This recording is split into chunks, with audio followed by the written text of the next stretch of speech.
नमस्ते, राधे राधे, हेलो प्यारे बच्चों, welcome to our channel Bioverse the universe of biology. तो आज हम आपके बीएससी सेकेंड सेमेस्टर के फर्स्ट ही यूनिट का थर्ड टॉपिक पढ़ने वाले हैं, जो कि आपका होने वाला है structure and classification and general properties of alpha amino acids. ठीक है, फिर उसमें आप essential non essential amino acid, alpha amino acids, ये सारी चीज़ें पढ़ेंगे। फिर level of organisation in protein, ठीक है, सिंपल एंड कॉन्जुगेट प्रोटीन, इन सब चीज़ों के बारे में स्टडी करेंगे। तो चलिए स्टार्ट करते हैं। सबसे पहले जानेंगे व्हाट इज अमीनो एसिड। ठीक है, अमीनो एसिड क्या होता है, उसका स्ट्रक्चर क्या है, ठीक है, उसका प्रॉपर्टीज़ क्या है, उसका स्ट्रक्चर क्या है, उसका फंक्शन क्या है और उसकी क्लासिफिकेशन क्या है, इन सब बातों के बारे में जानेंगे। तो देखिए, अगर एक उसमें जाना जाए तो अमीनो एसिड्स क्या होते हैं। अमीनो एसिड जो हैं आपके जनरल एक तरीके से अगर आप कहें तो ये क्या होते हैं, जैसे प्रोटीन आपका बिल्डिंग ब्लॉक होता है, उसी तरीके से प्रोटीन बनता किससे है, प्रोटीन इन्हीं अमीनो एसिड से मिलकर बनता है। ठीक है, ये क्या होते हैं, अमीनो एसिड्स क्या होते हैं, माइक्रोमोलिक्यूल्स होते हैं। ठीक है, माइक्रोमोलिक्यूल्स होते हैं, ये कई सारे मिलके क्या बनाते हैं, प्रोटीन का फॉर्मेशन करते हैं। प्रोटीन में आप प्राइमरी स्ट्रक्चर पढ़ेंगे, सेकेंडरी स्ट्रक्चर पढ़ेंगे, टर्सरी स्ट्रक्चर पढ़ेंगे। उसको बनाने के लिए इन प्रोटीन्स की ज़रूरत होती है। अब ये प्रोटीन्स क्या होते हैं, इनको एक बार के लिए समझेंगे। ठीक है, जो अमीनो एसिड होते हैं ये constituent group of neutral product होते हैं। इसका मतलब क्या है, और एक चीज़ और समझिए, clearly distinguished from other natural compound chemically mainly because of their ampholytic properties and biochemically mainly because of their role as a protein constituents। तो इसमें कुछ बातें कहेंगे, जैसे अमीनो एसिड क्या है, एक कॉन्स्टिट्यूएंट ग्रुप है। यहाँ आप अमीनो एसिड का स्ट्रक्चर देख रहे होंगे, अगर आप इसको मैच करने की कोशिश करेंगे तो आपने मीथेन देखा होगा, CH4 जिसको कहते हैं। अगर इस H4 को मैं यहाँ से हटा के इस तरीके से लिखने की कोशिश करूँ, ठीक है, 4 H ग्रुप आपको अलग अलग दिखेगा। तो ये जो मीथेन का स्ट्रक्चर है ना, ये आपको सिमिलर ये स्ट्रक्चर ऐसे दिखेगा। ठीक है, एक बीच में C है, इससे एक H अटैच है, फिर इससे COOH अटैच है, और इससे क्या है आपका NH2 अटैच है। ठीक है, और यहाँ पे नीचे R ग्रुप हमेशा अटैच रहेगा।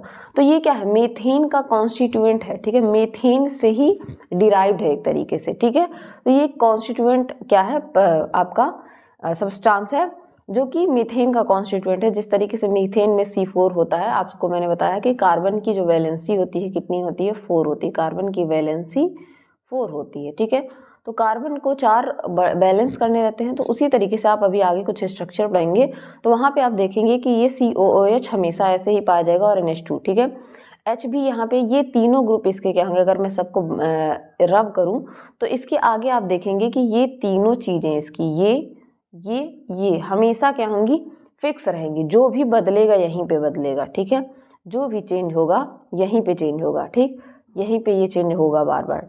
तो ये क्या होते हैं, कॉन्स्टिट्यूएंट होते हैं। ठीक है, और ये नेचुरली क्या होते हैं, केमिकली और बायोकेमिकली क्या होते हैं, आप इनको अलग कर सकते हैं। एम्फोलिटिक नेचर के होते हैं। एम्फोलिटिक नेचर का मतलब क्या होता है, एम्फो, ठीक है, एम्फोलिटिक का मतलब आप यहीं इसी स्ट्रक्चर में देख सकते हैं, एक आपका बेसिक ग्रुप है। ठीक है, ये बेसिक ग्रुप है और ये एसिडिक ग्रुप है। ठीक है, एसिटिक एसिड पढ़ते हैं CH3COOH, तो COH क्या है, ये एसिडिक ग्रुप है और दूसरा बेसिक ग्रुप है। तो ये क्या होते हैं, केमिकली क्या होते हैं, अरे सॉरी, एम्फोलिटिक नेचर के होते हैं। एक ही में एसिड और एक ही में बेस, दो चीज़ें एक साथ पाई जाती है। ठीक है, और ये क्या करते हैं, प्रोटीन बनाने का काम करते हैं। एक अमीनो एसिड जो होता है कार्बोक्सिल ग्रुप, जैसा कि मैंने दिखाया, पाया जाता है। An aliphatic primary amino group, एक अमीनो ग्रुप पाया जाता है, और alpha position of the carboxyl group and with characteristic stereochemistry. ठीक है, तो एक बात आप जानिए कि इनको अल्फा अमीनो एसिड कहते हैं, क्योंकि एक ही कार्बन से क्या होते हैं, 4 डिफरेंट ग्रुप अटैच होते हैं, और ये इस वाले कार्बन से क्या होता है, कार्बोक्सिलिक एसिड अटैच होता है। इसी वजह से इनको क्या कहते हैं, alpha amino acid, alpha group कहते हैं। आप सभी पढ़ेंगे, अल्फा भी आपने पढ़ा, C alpha amino acid, C alpha, इसको अल्फा कहते हैं। ठीक है, क्या कहते हैं, अल्फा। तो एक कार्बन कंपाउंड से जब 4 डिफरेंट ग्रुप जुड़े होते हैं तो हम उन्हें क्या कहते हैं, अल्फा अमीनो एसिड ग्रुप जुड़े रहते हैं। या एक कार्बन से जब एक तरफ COOH ग्रुप एसिडिक और एक बेसिक ग्रुप जुड़ा होता है तो हम इनको क्या कहते हैं, आपके अल्फा कार्बन कहते हैं। तो एक अमीनो एसिड क्या होता है, carboxylic containing N aliphatic primary amino group and alpha position of the two the carboxylic group. ठीक है, दूसरी तरफ क्या होता है, कार्बोक्सिलिक ग्रुप होता है। प्रोटीन जो होते हैं आपके वो 20 अमीनो एसिड से मिलकर बने होते हैं। अगर आप पूरे नेचर में देखेंगे कि 300 से ज़्यादा अमीनो एसिड पाए जाते हैं, लेकिन केवल 20 अमीनो एसिड ही प्रोटीन का फॉर्मेशन करते हैं। इनको स्टैंडर्ड अमीनो एसिड कहा जाता है, क्योंकि आपने जेनेटिक कोड पढ़ा होगा, वो जेनेटिक कोड इन्हीं 20 अमीनो एसिड को ही बस क्या करता है, कोड करता है। इसी वजह से यही बस 20 अमीनो एसिड प्रोटीन बनाने में फॉर्मेशन करते हैं, और इनको हम क्या कहते हैं, स्टैंडर्ड अमीनो एसिड। क्या कहते हैं, स्टैंडर्ड अमीनो एसिड बोलते हैं, ठीक है।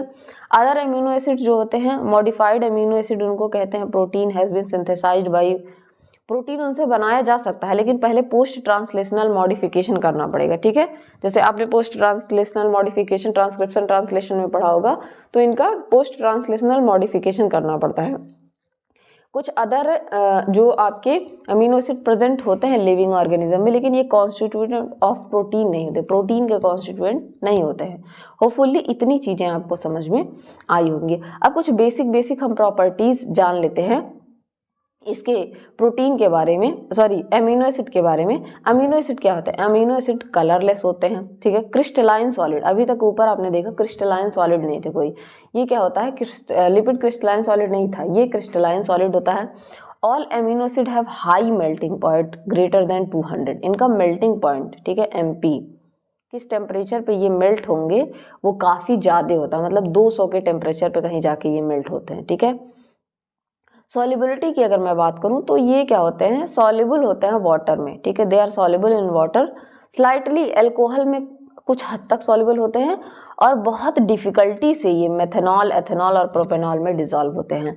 जो R group of amino acid होता है और जो pH ऑफ सॉल्वेंट होता है, इस बात पे डिपेंड होगा कि वो सॉल्युबल है कि नहीं। जो आपने देखा कि C से COOH, इधर NH3 और यहाँ पे H, और नीचे क्या था, R ग्रुप। इस R ग्रुप की स्ट्रक्चर पे, ठीक है, इस R ग्रुप पे डिपेंड करेगा, और इसका pH क्या है इस बात पे डिपेंड करेगा कि वो कितना सॉल्युबल है किस चीज़ में, ठीक है।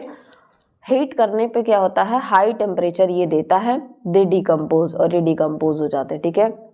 ऑल अमीनो एसिड, सारे अमीनो एसिड को छोड़कर, सारे अमीनो एसिड एक्सेप्ट ग्लाइसिन, केवल ग्लाइसिन को छोड़कर ऑप्टिकली एक्टिव होते हैं। सारे अमीनो एसिड क्या होते हैं, ऑप्टिकली एक्टिव होते हैं, केवल और केवल ग्लाइसिन को छोड़कर, ठीक है। पेप्टाइड बॉन्ड फॉर्मेशन की बात करें तो देखिए, जब दो अमीनो एसिड को आप मिलाएंगे, अभी मैं आगे स्ट्रक्चर आपको दिखा भी दूंगी, तो एक बॉन्ड बनता है CONH। अगर मैं बना के दिखाऊं यहाँ पे इस तरीके से, ये हो गया आपका एक अमीनो एसिड C, यहाँ पे H, यहाँ पे कोई R ग्रुप, यहाँ पे आपका NH2 और यहाँ पे COOH, फिर यहाँ पे आया आपका दूसरा ग्रुप NH2C, यहाँ पे आपका कोई R ग्रुप, ठीक है, यहाँ पे आ गया COOH, ठीक है, और यहाँ पे आपका H। अब यहाँ पे जो जब इनमें बॉन्ड बनता है, जिसको कि हम पेप्टाइड बॉन्ड कहते हैं, वो कैसे बनता है, जब यहाँ से H2O रिलीज होता है। अगर मैं एक चीज़ करूँ यहाँ पे फॉर कन्विंस, इसको यहाँ से हटा के, ठीक है, पूरे को हटा देती हूँ, इसको यहाँ से हटा के मैं क्या करूँ, एक H इधर हो गया, N, और एक H इधर हो गया, ठीक है, इस तरीके से लिख दूँ। और इसमें से मैं क्या करूँ, फिर इसमें से मुझे हटाना है ये OH और इसका H, ठीक है। इस तरीके से जब मैं रिलीज करूँगी तो यहाँ से क्या निकलेगा, H2O। अब यहाँ पे बची क्या क्या चीज़ें, ठीक है, यहाँ पे बच गया CO बच गया, और यहाँ पे बच गया NH, ठीक है, CONH। ये जो बॉन्ड होता है ना, इसी को हम क्या कहते हैं, इसी को हम कहते हैं peptide bond. This bond is called peptide bond. जो किसके बीच में बनता है, जो आपके अमीनो एसिड, कभी कभी पूछ लेता है, जैसे ग्लाइकोसिडिक बॉन्ड कार्बोहाइड्रेट के बीच में, ठीक है, एस्टर बॉन्ड लिपिड के बीच में। तो पेप्टाइड बॉन्ड कहाँ बनता है, प्रोटीन्स के, अमीनो एसिड के बीच में, ठीक है। और हमेशा एक बात याद रखिएगा, पेप्टाइड बॉन्ड को कैलकुलेट, मान लीजिए 10 पेप्टाइड बॉन्ड एक साथ जुड़ा है, ठीक है, 10 अमीनो एक साथ जुड़े हैं तो 9 पेप्टाइड बॉन्ड बनेगा। क्यों, क्योंकि क्या होता है, पहले और दूसरे के बीच में एक ही तो पेप्टाइड बॉन्ड बन रहा है, तो इसी तरीके से दूसरे और तीसरे के बीच में मान लीजिए इस तरीके से एक और एक, इसके बीच में एक पेप्टाइड बॉन्ड, फिर दूसरा पेप्टाइड बॉन्ड, फिर तीसरा, फिर चौथा, फिर पांचवा।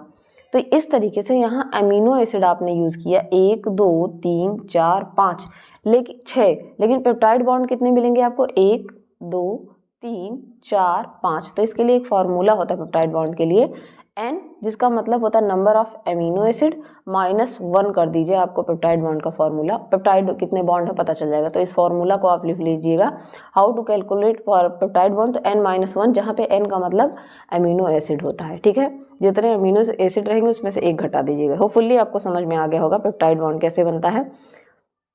सेम बात यहाँ पे लिखी हुई है कि अमीनो एसिड में क्या करता है, पेप्टाइड बॉन्ड जो बनता है वो कैसे बनता है, कोवैलेंट बॉन्ड होता है। ये कोवैलेंट बॉन्ड का फॉर्मेशन होता है अल्फा अमीनो ग्रुप, एक का अमीनो ग्रुप दूसरे के अल्फा कार्बोक्सिलिक ग्रुप से अटैच होता है, CONH का लिंकेज बनता है और इसी को हम क्या कहते हैं, पेप्टाइड बॉन्ड कहते हैं।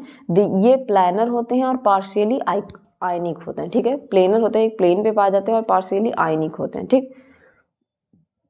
अब कुछ केमिकल प्रॉपर्टीज होती हैं इनकी, जैसे ज्विटर आयनिक।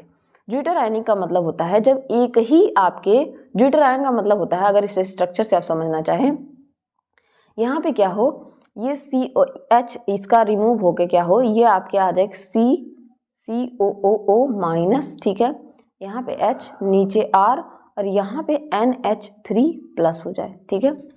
इसको हम कहते हैं ज्विटर आयनिक फॉर्म। अब ये अपने क्या है, बेसिक फॉर्म में है, ठीक है, और ये अपने एसिडिक फॉर्म में है। इस तरीके के स्ट्रक्चर को हम ज्विटर आयन कहते हैं। अब ये एक इलेक्ट्रॉन ले सकता है और ये आपका ये आपका दे सकता है और ये ले सकता है, इस तरीके से ये काम करेंगे, ठीक है।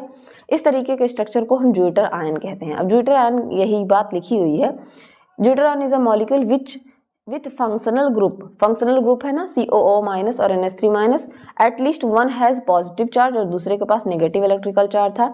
Net charge of entire molecule, जब एक तरफ पॉजिटिव है एक तरफ नेगेटिव है तो नेट चार्ज कितना हो जाएगा, 0 हो जाएगा, ठीक है, 0 हो जाता है। अमीनो एसिड का बेस्ट नोन एग्जाम्पल क्या है, ज्विटर आयंस है, ठीक है। दे कंटेन अमीनो ग्रुप, जिनको कि बेसिक ग्रुप कहते हैं, कार्बोक्सिलिक ग्रुप जो कि एसिडिक होता है, NH2 ग्रुप जो होता है स्ट्रॉन्गर बेस होता है, so it's pick up H+, जो कि H+ ले लेगा, और COOH क्या होता है, ये आपका क्या होता है, वीक एसिड होता है, तो ये क्या करेगा, आपका H+ उसको दे देगा, तो ये क्या हो जाते हैं, ज्विटर आयनिक फॉर्म में आप पाए जाते हैं। जो अभी तक NH2 था वहाँ पे NH3 हो गया, ठीक। The neutral zwitter ion is the usual form of amino acid, usually amino acid इसी फॉर्म में पाए जाते हैं, ठीक है। एम्फोटेरिक प्रॉपर्टी होती है, ये क्या होता है, दोनों एसिड और बेस दोनों के फॉर्म में पाए जाते हैं। यहाँ पे अमीन ग्रुप भी और कार्बोक्सिलिक ग्रुप भी प्रेजेंट होता है, तो इस तरीके के नेचर को हम क्या कहते हैं, एम्फोलिटिक नेचर कहते हैं, ठीक है। निनहाइड्रिन टेस्ट कुछ होता है अमीनो एसिड का, अगर हम 1 ml निनहाइड्रिन सोल्यूशन लें और 1 ml प्रोटीन सोल्यूशन के साथ ऐड कर दें और उसको हीट करें तो हमें वायलेट कलर मिलता है, जो कि अल्फा अमीनो एसिड के प्रेजेंस को क्या करता है, इंडिकेट करता है, ठीक है। ज़ैंथोप्रोटिक टेस्ट, ये क्या होता है, ज़ैंथोप्रोटिक टेस्ट क्या होता है, perform for the detection of aromatic amino acid. अभी अमीनो एसिड का जब आप क्लासिफिकेशन पढ़ेंगे, मैं बताऊंगी, तो उसमें आप देखेंगे aliphatic amino acid, aromatic amino acid, non polar, polar amino acid पाए जाते हैं। तो एरोमेटिक अमीनो एसिड ऐसे अमीनो एसिड जिनमें रिंग वाले स्ट्रक्चर पाए जाएंगे, ठीक है, वो पाए जाते हैं। उनके टेस्ट के लिए हम क्या करते हैं, ज़ैंथोप्रोटिक टेस्ट करते हैं, और वो 3 होते हैं, टायरोसिन, ट्रिप्टोफान और फिनाइल एनालिन। अभी इनका मैं शॉर्ट फॉर्म भी बताऊंगी कि वाइफ से आप इसको याद रख सकते हैं, ठीक है, सिंगल कोड में। In a protein solution the nitration of benzoid radical present in the amino acid chain occurs due to the reaction with nitric acid. ये क्या करेंगे, बेंजोइड रेडिकल आपको दिखेंगे अमीनो एसिड में, क्यों, जब ये रिएक्ट करता है नाइट्रिक एसिड से तो येलो कलरेशन देता है, इससे पता चलेगा यहाँ पे एरोमेटिक अमीनो एसिड्स प्रेजेंट है। रिएक्शन विथ सैंगर रिएजेंट होता है प्रोटीन के डिटेक्शन में, कोडिंग में भी आप इनका यूज करते हैं। 1-fluoro-2-4 डाई नाइट्रोबेंजीन, इसको कहा जाता है सैंगर रिएजेंट को। React with free amino group के साथ रिएक्ट करता है। इन द पेप्टाइड चेन में in A mild alkaline medium, थोड़ा सा माइल्ड एल्कलाइन बेसिक मीडियम देना पड़ेगा। अंडर कोल्ड कंडीशन में ये रिएक्ट करेगा। Reaction with nitrous acid, 6th वाला लास्ट है, ये क्या होता है, नाइट्रस एसिड रिएक्ट करता है अमीनो ग्रुप के साथ, लिबरेट करता है नाइट्रोजन लिबरेट करेगा and form the corresponding hydroxyl group, ठीक है। अब हम स्ट्रक्चर ऑफ अमीनो एसिड को पढ़ेंगे। सबसे पहले बेसिक स्ट्रक्चर पढ़ेंगे, उसके बाद सारा देखेंगे। ऑल 20 जो आपके अमीनो ग्रुप है आर अल्फा अमीनो एसिड्स, ठीक है, सारे अल्फा अमीनो एसिड्स होते हैं सब, ठीक है। They contain a carboxylic group and amino group और एक side R group. Attach to the alpha carbon. ये रहा आपका एक अमीनो एसिड का स्ट्रक्चर, यहाँ भी दिखा रखा है आपको। इसमें आपको कई सारी चीज़ें देखने को मिल जाएंगी, जैसे कि आपका ये कार्बोक्सिल ग्रुप, ये ज्विटर आयनिक फॉर्म में है, ये इसका ज्विटर आयनिक फॉर्म है, ठीक है, देख सकते हैं इसी तरीके से मोस्टली ये पाए जाते हैं। इसका H कहाँ चला गया, यहाँ पे। अब N नाइट्रोजन की वैलेंसी 3 होती है, तो यहाँ आपको देखने को मिल जाएगा 4 बॉन्ड, इसी वजह से H अगर इसको इस तरीके से लिखेंगे तो यहाँ पे NH3+, ठीक है, वैलेंसी मेंटेन करने के लिए। कार्बन का यहाँ पे मेंटेन ऑक्सीजन का 2 होता है, यहाँ एक ही है, तो एक पे O- आ जाएगा, ठीक है। आपको अलग अलग ग्रुप देखने को मिल जाएंगे, फिर से मैं बताऊँ, यहाँ पे एक कार्बोक्सिलिक ग्रुप आपको देखने को मिल जाएगा, ठीक है, यहाँ पे एक कार्बोक्सिलिक ग्रुप देखने को मिल जाएगा, और फिर आपको इधर एक अमीनो ग्रुप देखने को मिल जाएगा, एक हाइड्रोजन हमेशा। ये तीनों चीज़ें हमेशा क्या होंगी, फिक्स रहेंगी। जो चेंज होगा इसको वेरिएंट या वेरिएबल ग्रुप भी कहते हैं, यही चेंज होगा बार बार, ठीक है, वेरिएबल ग्रुप कहलाता है, यही बार बार क्या होगा, चेंज होगा, ठीक है। Glycine which does not have side chain, कुछ एक्सेप्शंस हैं, उसके बाद हम पढ़ेंगे। ग्लाइसिन जिसके पास साइड चेन नहीं होता है, क्योंकि यहाँ पे आपको देखने को मिलेगा ग्लाइसिन का जनरल फार्मूला COOH NH2, और यहाँ पे भी H, और यहाँ यही सिंपल ग्लाइसिन का फार्मूला है, ठीक है। साइड चेन कुछ होता नहीं है, तो इसी वजह से इनमें क्या होता है, it's alpha carbon contain 2 hydrogen, और इसके अल्फा कार्बन पे आपको 2 हाइड्रोजन देखने को मिल जाएंगे, ठीक है। बाकी सारे में आपको 4 ग्रुप देखने को मिलेंगे। प्रोलीन एक अभी देखेंगे अमीनो एसिड है, जिसमें क्या पाया जाता है, नाइट्रोजन पार्ट जो होता है, नाइट्रोजन वाला पार्ट, वो इस तरीके से NH2 वाला पार्ट रिंग में पाया जाएगा, ठीक है। तो सारे अमीनो एसिड में क्या होंगे कि आपके 4 ग्रुप्स पाए जाएंगे, और R क्या होगा, अलग अलग पाया जाएगा, यही बात लिखी गई है। तो सारे 20 अल्फा अमीनो एसिड जो होते हैं, वो जो होते हैं आपके ग्लाइसिन को छोड़कर L कॉन्फ़िगरेशन में पाए जाते हैं। DL इसमें भी होता है, L कॉन्फ़िगरेशन में पाए जाते हैं। As for all but one amino acid alpha carbon is asymmetrical carbonated. जैसे ग्लाइसिन क्या है, बाकी सारे में 4 ग्रुप है अलग अलग, तो सारे क्या है, आपके सिमेट्रिकल कार्बोनेटम है, ठीक है, एसिमेट्रिकल कार्बोनेटम है, ठीक है। लेकिन जो आपका ग्लाइसिन है, इसके पास एसिमेट्रिकल कार्बोनेटम नहीं है, सिमेट्री नहीं है, क्योंकि यहाँ पे H 2 बार आ गया है, ठीक है। तो 2 ग्रुप एक साथ आ गए हैं, इस वजह से ये क्या होते हैं, हमेशा क्या होते हैं, ये L कॉन्फ़िगरेशन में पाए नहीं पाए जाते हैं, ठीक है। ये ऑप्टिकली एक्टिव नहीं होते हैं, ना ही ये D होते हैं, ना ही L फॉर्म में पाए जाते हैं, ठीक। एक बात और जान लीजिए कि जो फर्स्टली डिस्कवर्ड अमीनो एसिड था वो आपका एस्पेराजीन था, ठीक है। बाकी चीज़ें तीनों पॉइंट्स वही हैं।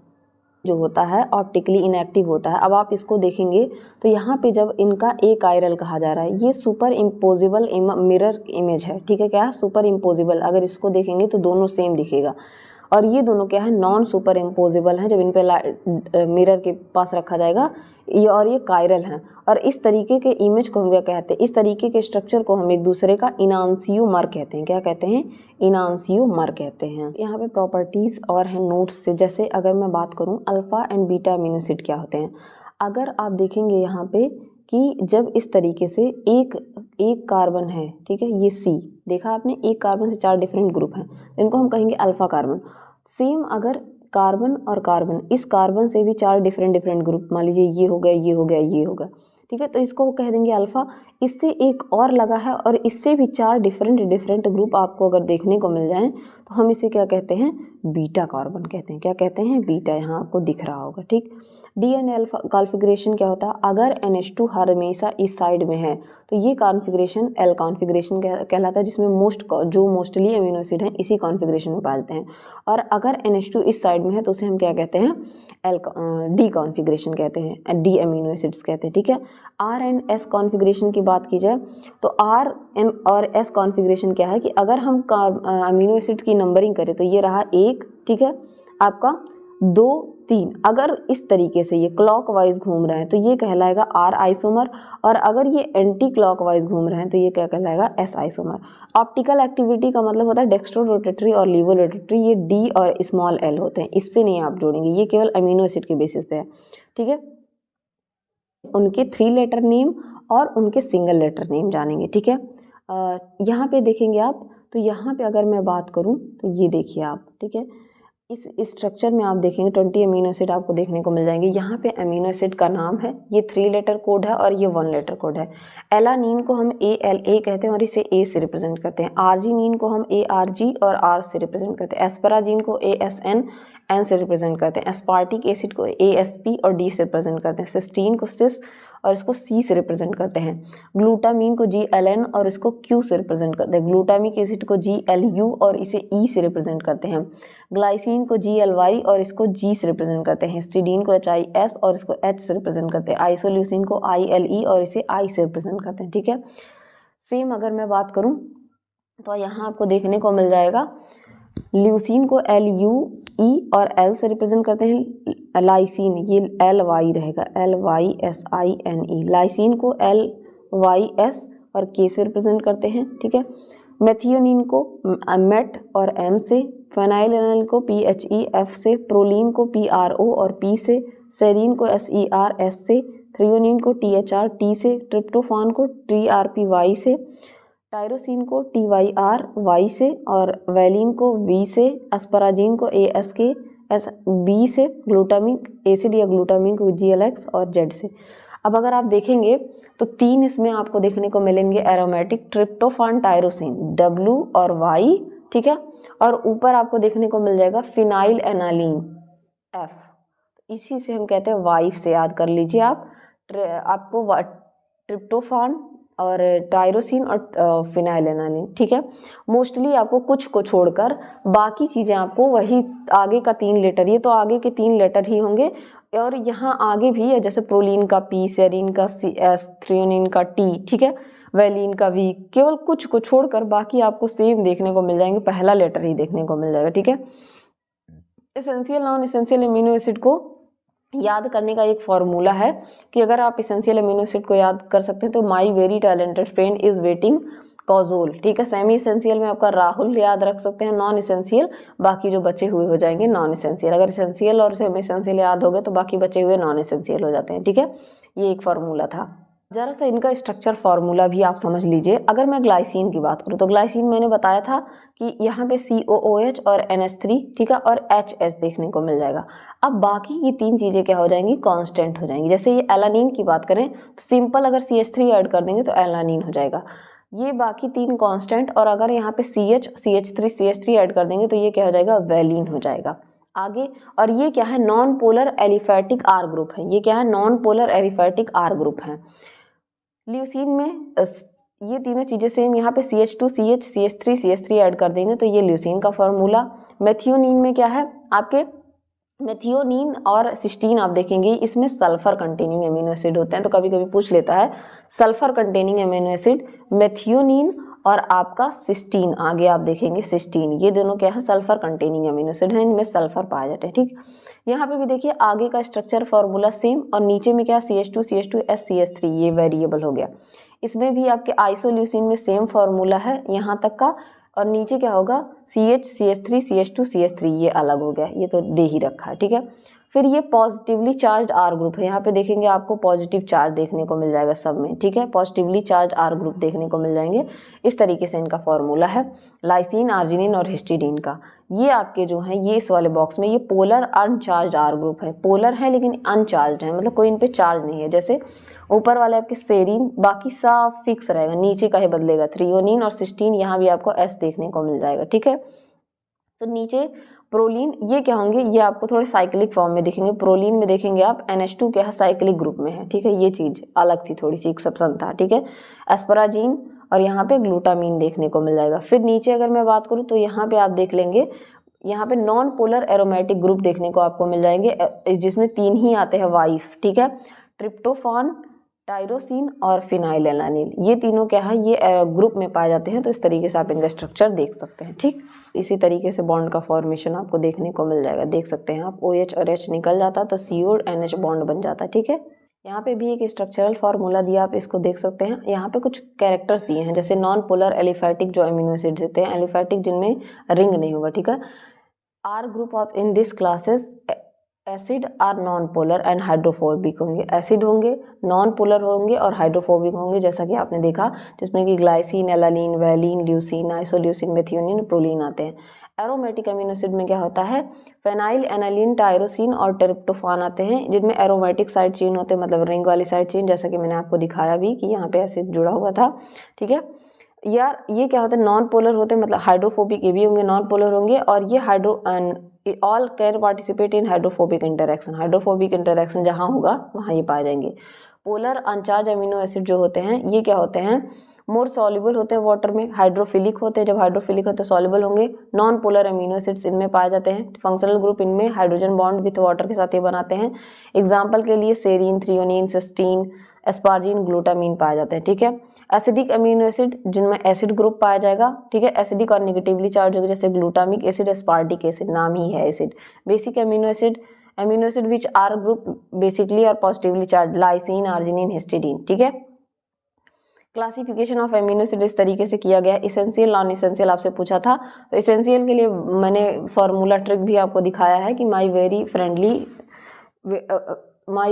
Very close friend is waiting for Kajol. ठीक है, राहुल से मैंने आपको बताया था सेमी इसेंशियल के लिए। ठीक है, तो ये है इसेंशियल अमीनो एसिड, ये है कंपोनेंट नॉन इसेंशियल और ये नॉन इसेंशियल। इसेंशियल का मतलब ऊपर भी मैंने बताया था, जिस चीज़ की हमें ज़रूरत है, क्या है, नीड है, जिस चीज़ की हमें आवश्यकता है, नीड है। ठीक है, मतलब उसे हमें क्या लेना होगा, आउटसाइड, यानी कि बाहर से लेना पड़ेगा, तो वो क्या कहलाता है, इसेंशियल अमीनो एसिड कहलाता है। ये कुल 9 है, जिसमें नाम आपको histidine, isoleucine, leucine, lysine, methionine, phenylalanine, threonine, tryptophan, valine. ठीक है, और नॉन इसेंशियल अमीनो एसिड आपके 11 हैं। ठीक है, टोटल यहाँ पे नाम आपके मेंशन कर रखे हैं इस तरीके से यहाँ पे। ठीक है, जिनको हमको क्या होना, ये हमारी बॉडी में फॉर्म होते हैं, हमारी बॉडी में फॉर्म होते हैं। ठीक है, they are formed in our body. Classification of amino acid on the basis of metabolic rate पे के हिसाब से कुछ ग्लूकोजेनिक होते हैं, कुछ ग्लूकोजेनिक एंड कीटोजेनिक होते हैं, और कीटोजेनिक अमीनो एसिड होते हैं, उनके नाम दिए हैं। ठीक है, यहाँ पे glucogenic amino acid, the amino acid serve as a precursor of gluconeogenesis. ये अमीनो एसिड जो होते हैं ये ग्लूकोनियोजेनेसिस, जब ग्लूकोज का फॉर्मेशन क्या हम किससे करेंगे, अमीनो एसिड से करेंगे। तो कौन कौन से अमीनो एसिड से हम ग्लूकोज का फॉर्मेशन कर सकते हैं, glycine, alanine, serine, aspartic acid, asparagine, glutamic acid, glutamine, proline, valine, methionine, इन सब से हम क्या कर सकते हैं, जब हम ग्लूकोज का फॉर्मेशन करते हैं, ग्लूकोज वाले चीज से नहीं, किसी अमीनो एसिड से, किसी फैट से, तो उनको क्या कहते हैं, ग्लूकोजेनिक। कीटोजेनिक अमीनो एसिड क्या होते हैं, these amino acid break down to form ketone body, जब इनको तोड़ा जाए तो कीटोन बने। ठीक है, C डबल बॉन्ड O वाला स्ट्रक्चर। ठीक है, कीटोन बॉडी बने, ल्यूसीन और लाइसिन। बोथ ऐसे कौन से अमीनो एसिड हैं जो कीटोजेनिक और ग्लूकोजेनिक दोनों हैं, तो वो आपके हो जाएंगे आइसोल्यूसिन, फेनाइलएलानाइन, ट्रिप्टोफान और टायरोसिन। ठीक है, अमीनो एसिड्स का फंक्शन क्या होता है, 20 वेरी इंपॉर्टेंट अमीनो एसिड हमारे उसमें पाया जाता है। बिल्डिंग ब्लॉक्स होते हैं आपके ऑल लिविंग बॉडी का, क्योंकि बिल्डिंग ब्लॉक हमारा प्रोटीन है और प्रोटीन बनता है अमीनो एसिड का। ठीक है, linear sequence of amino acid residue, ये पॉलीपेप्टाइड चेन का फॉर्मेशन करते हैं। 3D कॉन्फ़िगरेशन ऑफ भी प्रोटीन पाया जाता है, और आप देखेंगे क्वाटर्नरी स्ट्रक्चर भी पाया जाता है। ठीक है, अमीनो एसिड जो होते हैं are imperative of for sustaining the health of the human body. ठीक है, ह्यूमन के हेल्थ के लिए बहुत ज़्यादा जरूरी होते हैं। ये क्या करते हैं, प्रोडक्शन ऑफ हार्मोन करते हैं, स्ट्रक्चर ऑफ मसल बनाते हैं, ह्यूमन नर्वस सिस्टम को हेल्दी रखने का काम करते हैं, ह्यूमन हेल्थ में वाइटल ऑर्गन में ये काफ़ी रोल प्ले करते हैं, नॉर्मल सेलुलर स्ट्रक्चर का ये काम करते हैं। ठीक है, अमीनो एसिड जो होते हैं यूज होते हैं वेरियस टिश्यू में टू सिंथेसाइज प्रोटीन को बनाने के लिए इनका यूज किया जाता है, to produce nitrogen containing compound, जैसे कि प्यूरिन, हीम, केराटिन और एपिनेफ्रिन। इन सब को बनाने में क्या होता है, प्रोटीन का हम यूज करते हैं। ये ऑक्सीडाइज होकर एनर्जी भी प्रोड्यूस करते हैं। ठीक है, the breakdown of both dietary and tissue protein yields nitrogen containing substrate and carbon skeleton. अगर हम डाइटरी प्रोटीन को क्या करते हैं, ब्रेकडाउन उनका करेंगे, तो हमको नाइट्रोजन कंटेनिंग सबस्ट्रेट, नाइट्रोजन से बने हुए कुछ सबस्ट्रेट और कार्बन स्केलेटन, कार्बन का ढांचा मिलेगा। ठीक है, 6th में देखें तो नाइट्रोजन कंटेनिंग जो आपके सबस्ट्रेट होते हैं, ये biosynthesis of purine, pyrimidine, neurotransmitter, hormone, porphyrins और नॉन एसेंशियल अमीनो एसिड में यूज हो जाते हैं। और कार्बन स्केलेटन को हम फ्यूल की तरह यूज कर लेते हैं सिट्रिक एसिड साइकिल में, ग्लूकोनियोजेनेसिस में, और used and fatty acid synthesis में इसका यूज कर लेते हैं। ठीक है, और अमीनो एसिड से ही क्या बनते हैं, ये रहा अमीनो एसिड।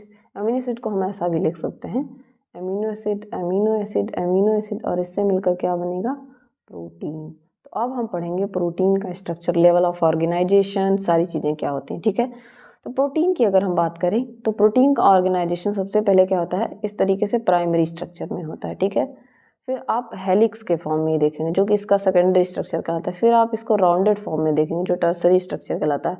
फिर कई सारी चेन इस तरीके से 4 चेन जुड़ के इसके क्वाटरनरी स्ट्रक्चर बनाती हैं। तो ये कुछ इस तरीके का इसका अरेंजमेंट होता है। डीनेचुरेशन ऑफ प्रोटीन क्या होता है, 4 बेसिक हैं, प्राइमरी, सेकेंडरी, टर्सरी, क्वाटरनरी, ठीक है। इस तरीके से आप देखेंगे भी लेवल ऑफ ऑर्गेनाइजेशन में एक एक अमीनो एसिड इस तरीके से अटैच होके क्या कर रही हैं, ये प्राइमरी वाला बना रही है, ठीक है। Primary amino acid is a sequence of chain of amino acid, chain of amino acid है। सेकेंडरी में आपको अल्फा हेलिक्स और प्लेटेड सीट्स देखने को मिलेंगे सेकेंडरी स्ट्रक्चर में, ठीक है। यहाँ आपको अमीनो एसिड हाइड्रोजन बॉन्ड के साथ लिंक हुआ दिखाई देगा। यहाँ कोई बॉन्ड नहीं, केवल और केवल पेप्टाइड बॉन्ड है। कौन सा बॉन्ड, पेप्टाइड बॉन्ड। यहाँ एक अनदर बॉन्ड देखने को मिलेगा, हाइड्रोजन बॉन्ड। टर्सरी स्ट्रक्चर में क्या होगा, बीटा प्लेटेड सीट के साथ साथ आपको अल्फा हेलिक्स दोनों साथ देखने को मिलेंगे टर्सरी स्ट्रक्चर में, ठीक है। और यहाँ पे आपको और कई सारे बॉन्ड देखने को मिलेंगे। क्वाटरनरी स्ट्रक्चर में क्या होता है, quaternary structure is a protein consisting of more than 1 amino acid. ये आपका एक अमीनो एसिड का स्ट्रक्चर, ये दूसरा, तीसरा और ये चौथा, इस तरीके से आपको देखने को मिलेंगे, ठीक है। तो आपको टर्सरी तक तो एक मतलब टर्सरी में आपको, ठीक है, टर्सरी में आपको प्राइमरी और सेकेंडरी दोनों देखने को मिल जाएंगे, लेकिन क्वाटरनरी थोड़ा सा अलग हो जाता है। प्राइमरी स्ट्रक्चर की बात करें तो प्राइमरी स्ट्रक्चर ऑफ प्रोटीन जो होता है उसको number and sequence of amino acid कहते हैं, ठीक है। अमीनो एसिड इसमें क्या होते हैं, पेप्टाइड बॉन्ड का फॉर्मेशन जो कि कोवैलेंट बॉन्ड है, इस तरीके से आपको देखने को मिल जाएगा कि वो फॉर्मेशन करते हैं। वही ये रहा आपका NH2 इस तरीके से, C नीचे ग्रुप, यहाँ ग्रुप और यहाँ पे COOH। तो ये COOH हट जाएगा यहाँ से तो फिर से आ जाएगा यहाँ पे NH और इस तरीके से C अलग अलग जुड़ते चले जाएंगे, ठीक है। यहाँ पे क्या होता है, कार्बोक्सिलिक ग्रुप एक अमीनो एसिड का दूसरे के अमीनो ग्रुप से क्या होता है, जुड़ता है, ठीक है। और ये पेप्टाइड चेन का फॉर्मेशन करते हैं इस तरीके से। एक अमीनो एसिड और ये दूसरा अमीनो एसिड दोनों जुड़ के पेप्टाइड बॉन्ड बनाए, ये रहा डाइपेप्टाइड बॉन्ड, ठीक है। और अगर 3 जुड़ते तो ट्राइपेप्टाइड। इसी तरीके से आगे ये अगर मैं इसको बढ़ाते जाऊँ तो ये आगे ऐसे कंटिन्यू होता जाएगा और एक लंबी सी चेन बनाता है, ठीक। ये देख सकते हैं इस तरीके से इसको रिप्रेजेंट करते हैं। Peptide bond has a partial double bond character, it is rigid and planar, O and H are trans in position, ठीक है। रिजिड होता है, प्लानर होता है और O और H जो होते हैं ट्रांस पोजिशन पे पाए जाते हैं, ठीक है। O and H are trans position, ठीक है, एक दूसरे के opposite. Peptide bond is equal to chain of amino acid, ठीक है। जितने पेप्टाइड बॉन्ड होंगे, peptide is equal to chain of amino acid. Peptide का मतलब चेन ऑफ अमीनो एसिड होता है, इसी को हम पॉलीपेप्टाइड देखेंगे। 1 2 3 4 अमीनो एसिड हैं और इसको हम क्या कह रहे हैं, पॉलीपेप्टाइड चेन कह रहे हैं। और यही क्या कह रहा था, हमारा प्राइमरी अमीनो एसिड्स कहलाता है, ठीक। नेक्स्ट की बात करें तो प्रोटीन का सेकेंडरी स्ट्रक्चर, कुछ स्ट्रक्चर देखने को मिलेंगे जैसे अल्फा हेलिक्स जो कि हमेशा राइट हैंडेड फॉर्म में ही पाया जाता है। बीटा कन्फर्मेशंस और लूप्स आपको देखने को मिल जाएंगे, ठीक है। अगर अल्फा हेलिक्स की बात करें तो ये एक राइट हैंडेड, हमेशा राइट हैंडेड होता है। Peptide bonds are parallel along to the long axis of alpha helix, parallel में पाया जाता है। And R groups of the amino acid residue protrude outward, और आर ग्रुप बाहर की तरफ निकला रहेगा फ्रॉम बैकबोन, इस तरीके से आर ग्रुप बाहर, और ये एक दूसरे के पैरेलल पाए जाएंगे, ठीक है। यहाँ पे the repeating unit of the alpha helix, single turn off helix which extended 5.4 angstrom along the long axis, ठीक है। 5.4 एंगस्ट्रॉम क्या होता है, लॉन्ग होता है। ईच हेलिकल टर्म में 3.6 अमीनो एसिड रेसिड्यू, रेसिड्यू का मतलब होता है जहाँ भी वाटर रिलीज होगा, दो चीज़ों को जोड़ने पे जहाँ पे वाटर रिलीज हो उसको हम रेसिड्यू कहते हैं, ये बात याद रखिएगा। तो इनका जो हेलिकल टर्न होता है, ईच टर्न मतलब ये एक टर्न क्या होगा, 3.6 अमीनो एसिड से मिलकर बना हुआ है। फिर ये दूसरा टर्न 3.6 से, इस तरीके से।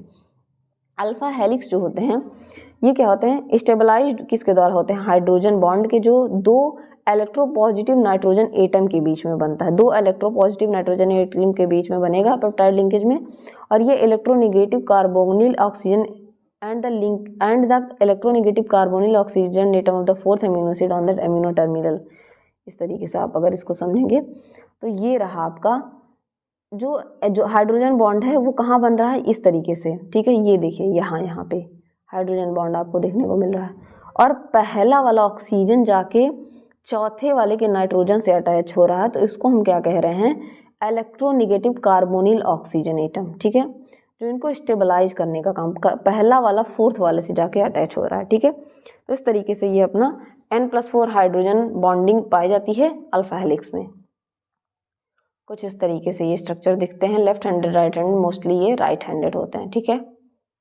इस तरीके से इनका स्ट्रक्चर होता है। बीटा कन्फर्मेशन क्या होता है? Polypeptide chain extended into zigzag arrangement, ये जिगजैग अरेंजमेंट में पाए जाते हैं, ठीक है। साइड बाय साइड प्लेट्स के फॉर्म में, इस तरीके से प्लेट्स के फॉर्म में एक दूसरे के साइड बाय पैरेलल साइड में पाए जाते हैं, ठीक है। हाइड्रोजन इन दोनों के एडजेसेंट में बनता है। अभी अब देखेंगे दो तरीके के ये होते हैं, एक होता है पैरेलल, दूसरा होता है एंटी पैरेलल, ठीक है। अगर इस तरीके का अरेंजमेंट है, इसका अरेंजमेंट ऐसा है, तो हम इसको कहते हैं पैरेलल बीटा शीट, ठीक है। यहाँ पे देखिए एक दूसरे के पैरेलल हैं ये और ये, एकदम एकदम पैरेलली, ठीक है। और अगर इस तरीके का अरेंजमेंट है कि इसका C डबल बॉन्ड हो ऊपर, इसका NH बॉन्ड नीचे, इसको हम कहते हैं एंटी पैरेलल अरेंजमेंट, ठीक है। टर्सरी स्ट्रक्चर ऑफ प्रोटीन की बात करें to the overall 3D structure, इसको हम 3D स्ट्रक्चर भी कहते हैं। क्या कहते हैं? 3D स्ट्रक्चर भी कहते हैं। ये जो होता है of all atom in protein is refer to as a protein tertiary structure. इसमें डाई सल्फाइड बॉन्ड, मतलब सल्फर के बीच में बॉन्ड, हाइड्रोजन बॉन्ड, हाइड्रोफोबिक और आयनिक इंटरेक्शन सब कुछ देखने को मिलेंगे, जो कि इनको स्टेबलाइज करते हैं, इनको स्टेबल बनाते हैं, ठीक है। इस तरीके का इनका स्ट्रक्चर अगर आप देखेंगे तो यहाँ आपको सारे बॉन्ड देखने को मिल जाएंगे। ऊपर की तरफ हाइड्रोफोबिक बॉन्ड, ये आपका पॉलीपेप्टाइड बैकबोन हो गया। यहाँ पे हाइड्रोजन बॉन्ड देखने को मिल जाएगा, यहाँ पे सल्फर डाइसल्फाइड ब्रिज देखने को मिल जाएगा, यहाँ पे पॉजिटिव नेगेटिव के बीच तो आयनिक बॉन्ड। इस तरीके से इनमें आपको बॉन्ड्स देखने को मिल जाएंगे जो इनको स्टेबलाइज करते हैं। क्वाटरनरी स्ट्रक्चर ऑफ प्रोटीन की बात करें तो सम प्रोटीन्स कंटेन 2 और मोर सेपरेट पॉलीपेप्टाइड चेन और सब यूनिट्स, ठीक है। 2 या 2 से अधिक पॉलीपेप्टाइड चेन या सब यूनिट बनाते हैं, जिनको कि ऑलिगोमेरिक प्रोटीन कहते हैं, ठीक है।